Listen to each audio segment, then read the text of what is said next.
Now, David Cameron will be spending most of next week in India. He said last week that he likes his curries pretty hot.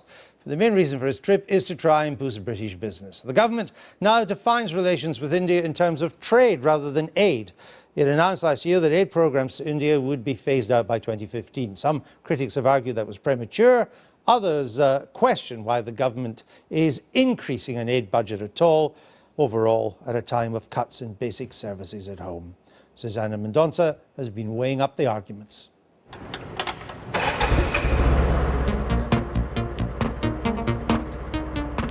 Packed up and ready to go. This is Oxfam's Rapid Response Centre in Bicester, Oxfordshire. If there's a humanitarian disaster somewhere in the world, these boxes full of supplies get shipped out. All of this could be used in programmes funded by the Department for International Development, and David Cameron's made clear that he sees foreign aid as a priority for his government. But should we be spending so much on it at a time of austerity? Government spending on overseas aid has jumped from £8.7 billion last year to £11.3 billion this year. That's in line with its commitment to spend 0.7% of national income on aid by 2013, a UN target which the UK has now reached.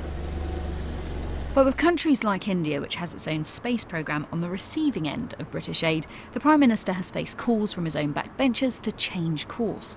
In November, the government announced it would end all financial aid to India in 2015, a decision that left-leaning think tank IPPR has blamed on right-wing pressure.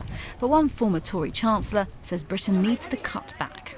Because we take this target seriously, we are giving more in aid than any other country in Europe, indeed more in aid than any other country in the world, with the exception of the United States, which is of course very much richer and very much larger than we are. And it makes no sense whatever, particularly at a time of financial stringency when a lot of important public expenditure programs in this country are having to be cut back with great damage to the poor. UN figures show that 16 out of 23 developed nations cut the amount of money that they were spending on aid back in 2011, mainly as a result of the economic crisis. But here, David Cameron has continually defended aid spending. Now, I know that some are sceptical about our aid budget, but picture the scene. You're in a health centre in Kinshasa. See the child with the needle in her arm being injected with a yellow fever vaccine. That is the difference between living and dying. How can anyone tell me that is a waste of money? And aid agencies like Oxfam agree. So these tanks and buckets are going out to help 120,000 people who've had to flee the conflict in Syria. After a humanitarian crisis, one of the biggest dangers is dirty water. It can kill you. This type of technology really keeps people alive. But there is concern that some of the money perhaps that the government's sending out to foreign countries isn't going to the right places. How do we know that we're getting value for money? I've seen for myself the difference that aid makes in Africa and Asia. 12 million kids used to die every year before the age of 5. Now that's down to 7 million. So 5 million kids won't die this year, and that's in part because of aid. So that really is value for money. With David Cameron calling on the UN this month to set new goals to put an end to extreme poverty by 2030, the debate over how much we put into foreign aid isn't going away. And Justin Forsyth, the Chief Executive of Save the Children, and author and journalist Jonathan Foreman go head to head.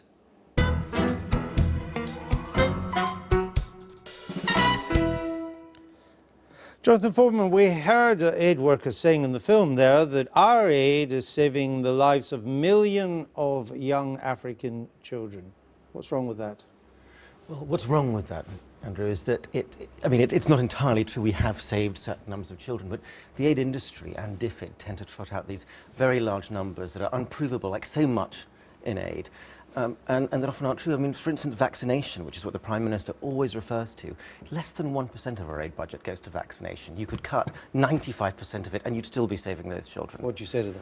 I just don't think that's true. A huge amount of our aid budget goes towards vaccination, it goes towards girls' education, it goes towards training frontline midwives. And he says 1% goes to vaccination. How much do you say? So in 2011, I think the UK government made a pledge of over, I think, 500 million over a few years for vaccination. That one intervention intervention that the British Prime Minister made in 2011 will vaccinate nearly 4 million children in the next few years, and already has saved 1 million children's lives. So we know that vaccination has made a big difference. I mean, we had the biggest fall in history last year in the number of children that die from preventable illnesses like diarrhea and pneumonia. This is a huge success story. But again, and what we let him come back in. I think vaccination is probably one of the most effective forms of aid that we do. But again, it's tiny. We're talking about an aid budget of 11 billion, whereas even if it was 100 million, it's very, very small compared to the overall budget. And most of our aid doesn't go to that. It's not small if you're one of the 250 million children that have been vaccinated in the last few years, and many of them are alive today, haven't died of diarrhea and pneumonia. Now, the British public... His point is you don't need 11 billion to do that. You maybe need a couple of hundred and some of that money can be used for people who what do you say to that? We're just talking about vaccination, which is one intervention, but across the board, we've made more progress than any other point in history in lifting people out of poverty, getting children into school, stopping children dying of diarrhea and pneumonia. A lot of this is just marketing rhetoric. A lot of what's lifted people out of poverty what's lifted people is economic growth has done that, and that hasn't come out of foreign aid. I mean, the economic growth in India that's raised people out of poverty is to do with homegrown development. It's to do with businesses. It's to do with people making money. It isn't because of the money that we've put in that's been taken by officials all over the world. I mean, as everyone knows within the aid business, it's a very difficult thing to do foreign aid. You polarise the debate to make it neither or, but I completely agree. Growth plays a big part. Also, taxation. The Chancellor made a very important intervention today, and the Prime Minister is going to push this at the G8. But aid targeted on education, on health, on vaccination, and that is largely where we spend increasingly our money, girls' education. Your view of aid is actually quite old-fashioned. It's what we used to do 20 and 30 years ago. Now, aid is very focused on those things, and it's made a lot of progress. That's what aid people have always claimed. That we used to do it badly, and now we do it well. People have been saying that for 6 decades. And we did used to do it badly. We used to fund Mobutu. We used to prop up dictators. And you're not doing it now? No. You're not doing it now? The Ethiopian regime?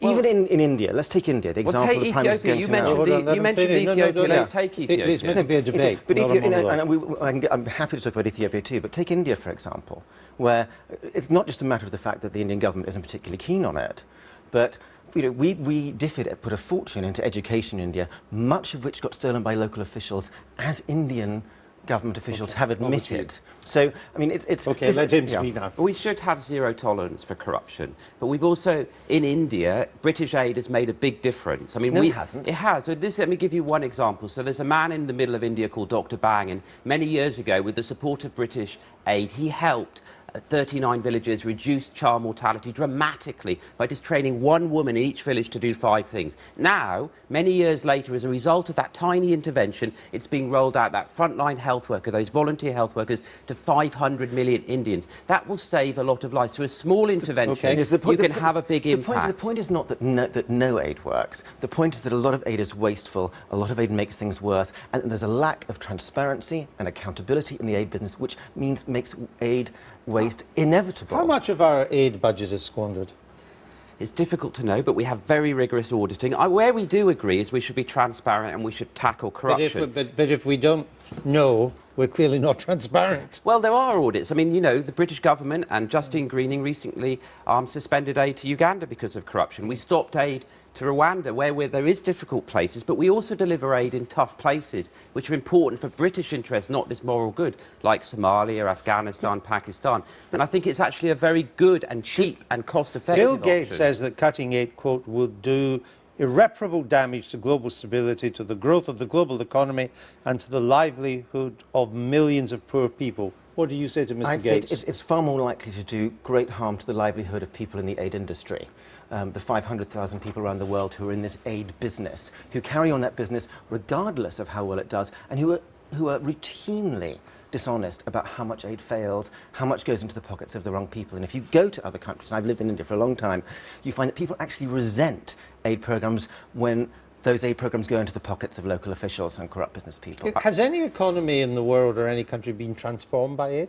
lots in Africa. I mean, we've got double-digit growth in Africa But now. what's that got to do with nothing aid? A lot. I mean, if you go to the remote, I was in Wollo, the centre of the famine many years ago in Ethiopia. You stand there. I stood in the market where Michael Burke broadcast from with dying children around him. It's a thriving market. The reason northern Wollo and southern Wollo have grown economically is because of roads, mobile phones, health clinics, education. Now, growth comes from private sector investment, but the reason the private sector have gone to Wollo is because the government, with Are the aid, Chinese building these roads? some of the roads, some of them by the European Union, but the Chinese also give aid.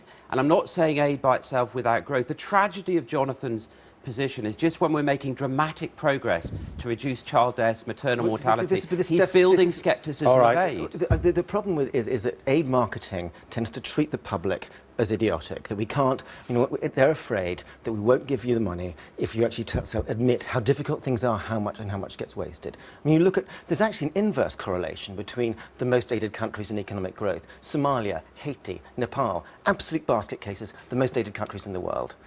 And then you look at other countries that have had spectacular growth. South Korea, Singapore, Taiwan, they did brilliantly without aid. And it's not necessarily causation, but it's I certainly just don't think correlation. that's true. I mean, countries in Africa that have done very well recently have had both private sector investment. I agree with you on that. Somalia. And I agree on... Somalia's done... Well, Somalia has three in mobile phone networks, which came, and they did that purely themselves, without any aid at all. Somalia is many of the children die. I've just returned from Mogadishu, and, you know, nearly half the children are dying in Somalia, and they desperately need aid. That's an emergency situation, a conflict. But if we aren't investing in Somalia, it will be a conflict forever, and that's why aid is investing would be good. Gentlemen, we're going to have to leave it there. I thank you both.